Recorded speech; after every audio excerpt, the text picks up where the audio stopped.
Friends, क्या आपके साबूदाना वड़ा भी बहुत ज़्यादा तेल पी लेते हैं, कभी टूट जाते हैं और कभी बहुत ज़्यादा सॉफ्ट हो जाते हैं। तो इस नए तरीके से आप साबूदाना वड़ा बना के देखिए, सच में बहुत ही ज़्यादा कुरकुरे बनते हैं, सारे डिटेल टिप्स एंड ट्रिक्स के साथ। तो वीडियो पूरा वॉच कीजिएगा क्योंकि मैं आपको बताने वाली हूँ फास्टिंग की चटनी भी। तो चलिए शुरू करते हैं। तो यहाँ पे मैंने लिया है 1 कप साबूदाना, इसको बोल में डालेंगे और इसको सबसे पहले 2 से 3 बार पानी से अच्छे से धो लेंगे ताकि इसकी पूरी दर्द डस्ट वगैरह निकल जाए और जो भी इसका सफ़ेद पानी ना ऊपर एक्स्ट्रा स्टार्च वो पूरा निकल जाए। ये देखिए, इसको अच्छे से मैंने धो लिया और फिर जब आप देखेंगे कि इसमें सफ़ेद पानी आ रहा है तो फिर इसका वो भी पानी फेंक देंगे और अब इसको भिगाएंगे। तो भिगाने के लिए मैं क्या यूज़ कर रही हूँ, 3/4 कप पानी। जिस कप से हमने मेजरमेंट किया था 1 कप साबूदाना, तो 3/4 कप पानी ही हमें लगेगा। मैं आपको अपनी उंगली डाल के दिखा दी। देखिए, बस इतना लेवल ऊपर होना चाहिए, इससे ज़्यादा बिल्कुल नहीं, वरना क्या होगा, आपकी खिचड़ी बन जाएगी। एंड यही टिप्स आप अपना सकते हैं इवन इफ आप खिचड़ी बना रहे हैं तो उसमें भी आपकी खिचड़ी परफेक्ट बनेगी, हर एक साबूदाना खिला खिला रहेगा। तो इसको सोक होने के लिए रख देंगे करीबन 4 से 5 घंटों के लिए, या फिर आप चाहें तो ओवरनाइट भी सोक करके फ्रिज में रख सकते हैं। तो इसको साइड में रख देते हैं जब तक ये सोक हो रहा है। चलिए बढ़िया सी फास्टिंग की चटनी बना लेते हैं। तो ब्लेंडर में मैंने लिए है थोड़े से पीनट्स, ये रोस्टेड पीनट्स है यानी कि मूंगफली। आप चाहे तो इसके बदले नारियल भी यूज कर सकते हैं। इसमें मैं डाल रही हूँ 1 टुकड़ा अदरक का, 3 से 4 हरी मिर्चें जैसे आपको स्पाइसी बनाना हो, थोड़ी सी फ्रेश धनिया और ये देखिए क्रीमीनेस के लिए मैं डाल रही हूँ 2 टेबलस्पून भर के दही। अगर आपको दही नहीं पसंद है तो आप इसके बदले लेमन जूस भी डाल सकते हैं और थोड़ा सा आपको ऐसा लगे तो पानी भी डाल दीजिएगा। यहाँ पे मैं डाल रही हूँ थोड़ा सा नमक, क्योंकि काफ़ी सारी दही थी तो मैं पानी नहीं डाल रही हूँ। अगर आपको ज़रूरत लगे तो पानी डाल के इसको अच्छे से ब्लेंड कर लेंगे। तो ये देखिए कितनी बढ़िया क्रीमी स्मूथ लाइट ग्रीन, वो भी फास्टिंग की चटनी तैयार हो गई है। Look at the colour and texture. इसको आप बिना फास्टिंग में भी बना के इंजॉय कर सकते हैं। तो चलिए मैं आपको साबूदाना दिखाती हूँ। यहाँ पे मैंने पहले से ही 1.5 कप साबूदाना भिगा के रखा था करीबन 5 घंटों पहले। ये देखिए हर एक दाना एकदम खिला खिला है। मैं आपको ऊपर से गिरा के दिखा रही हूँ, एकदम मोती जैसा खिला खिला है, गीलापन बिल्कुल नहीं। आप देख सकते हैं मेरे हाथों में थोड़ा भी पानी आपको नहीं दिखेगा, एकदम ड्राई है। लेकिन ऐसा नहीं है कि ये भीगा भी बिल्कुल नहीं है। मैं आपको एक दाना मैश करके दिखाती हूँ। ये देखिए पूरी तरीके से मैश हो रहा है, मतलब अंदर तक के भीगा है। वरना क्या होता है ना, अंदर की एकदम सेंटर की कसर अगर बाकी रह जाती है ना तो भी मज़ा नहीं आता है, वो दांतों में चिपकता है। तो चलिए आगे बढ़ते हैं।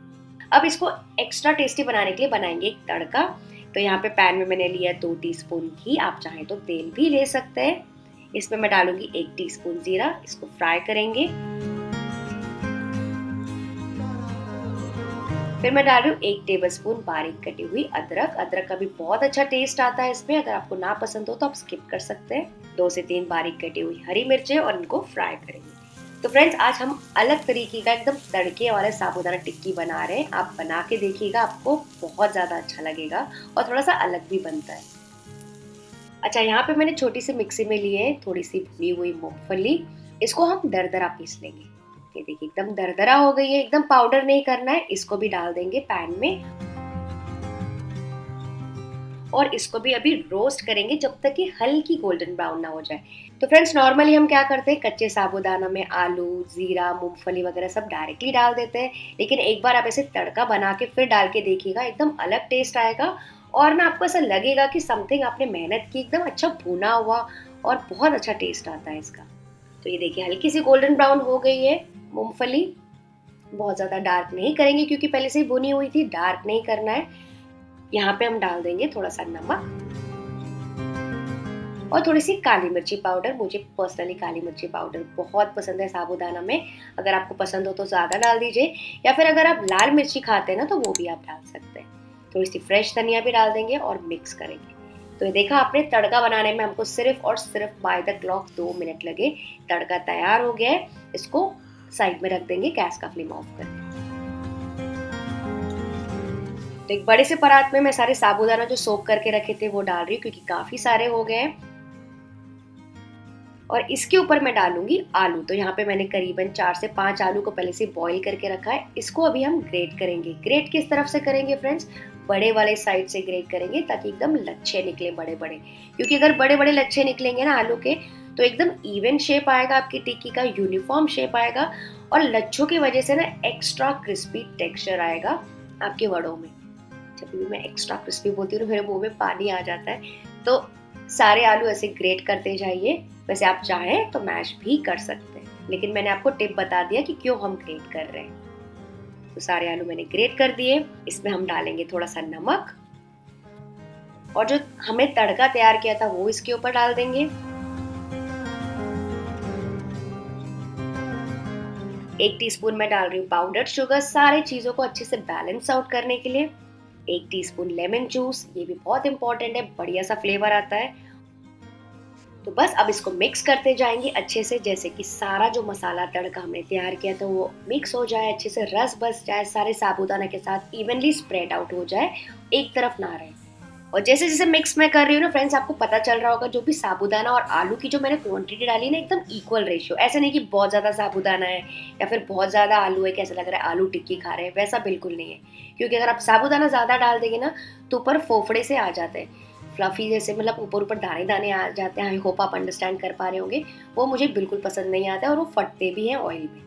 तो इसको अच्छे से मिक्स कर लिया, स्मूथ कर लिया। तो फ्रेंड्स, आप कौन से तरीके से साबूदाना टिक्की बनाते हैं मुझे कमेंट करके पक्का से बताइएगा। अच्छा, आप अपने हाथों में थोड़ा सा तेल लगा लेंगे और इसका थोड़ा थोड़ा पोर्शन लेके अपने हाथों में ऐसे टिक्की बना लेंगे। तो टिक्की बनाने के लिए अगेन मैं आपको 2-3 टिप्स देने वाली हूँ फ्रेंड्स। इसको अच्छे से पहले राउंड कर लीजिए, उसके बाद इसको फ्लैटन आउट कर लीजिए, ठीक है। और इसको अपने हाथों से ऐसे राउंड राउंड करके, आपको चाहिए तो आप किचन प्लेटफॉर्म में भी इसको यूनिफॉर्म सरफेस कर सकते हैं। बेसिकली इसको जो साइड्स है ना, मैं आपको दिखाती हूँ, यहाँ पे बिल्कुल भी क्रैक्स नहीं होनी चाहिए। छोटी छोटी बातें होती है, अगर इसमें थोड़े भी क्रैक्स वगैरह आ गए ना तो ऑयल अंदर सीप हो जाएगा और आपके वड़े बहुत ज़्यादा तेल पी लेंगे। फिर आप कंप्लेन मत कीजिएगा कि कनक हमारे वड़े क्रिस्पी नहीं बने। तो ये सारी चीज़ों का आपको ध्यान रखना है। ये देखिए एकदम यूनिफॉर्म शेप आ गया है। अच्छा, आप चाहें तो ऐसे छोटा सा पोर्शन लेके एक बॉल भी बना सकते हैं। आप देख सकते हैं ऐसे छोटे छोटे बॉल्स। इसको क्या कर सकते हैं ना, आप एयर फ्राई कर सकते हैं अगर आपके घर में एयर फ्रायर है तो। या फिर आप क्या कर सकते हैं ना, इसको अप्पे पैन में भी बना सकते हैं। अप्पे के साइज के बॉल बना लीजिए और थोड़ा तेल डाल के ढक के आप अप्पे भी बना सकते हैं। तो आपका लेस ऑयल का नाश्ता भी तैयार हो जाएगा। नेक्स्ट यहाँ पे मैंने तेल गरम करने के लिए रख दिया था मीडियम हाई फ्लेम पे। इसमें सारे साबूदाना के कटलेट्स एक एक करके डालते जाएंगे। तो करीबन मैं अभी 5 से 6 ही डाल रही हूँ, क्योंकि क्या होता है ना, साबूदाना आपस में चिपक जाता है अगर बहुत ज़्यादा आप डाल देंगे तो। यहाँ पे एक और मैं आपको टिप बताती हूँ। जब आप एक साबूदाना वड़ा डालेंगे ना तो उसके 1 सेकंड के बाद ही दूसरा वड़ा डालिएगा। थोड़े थोड़े गैप्स में डालेंगे ना तो आपस में चिपकेंगे नहीं। और बस अब करना क्या है, इसको फ्राई करना है 3 से 4 मिनट के लिए, या फिर जब तक ये बढ़िया से गोल्डन ब्राउन और क्रिस्पी करारे जैसे आपको पसंद हो वैसे हो न जाए। तो वैसे तो वड़ों को फ्राई होने में बहुत ज़्यादा समय नहीं लगता है। ये देखिए, इसको मैं हल्का सा और डार्क कर रही हूँ। तो फ्रेंड्स, और भी मैंने फास्टिंग की काफ़ी सारी चीज़ें बनाई है। फास्टिंग का अलग कंपाइलेशन बना है, आप चाहें तो उसको एंड स्क्रीन्स में चेक कर सकते हैं। देखिए बढ़िया सा गोल्डन ब्राउन हो गए, मैं इनको निकाल रही हूँ और इसी तरह से सारे फ्राई कर देंगे और निकाल देंगे।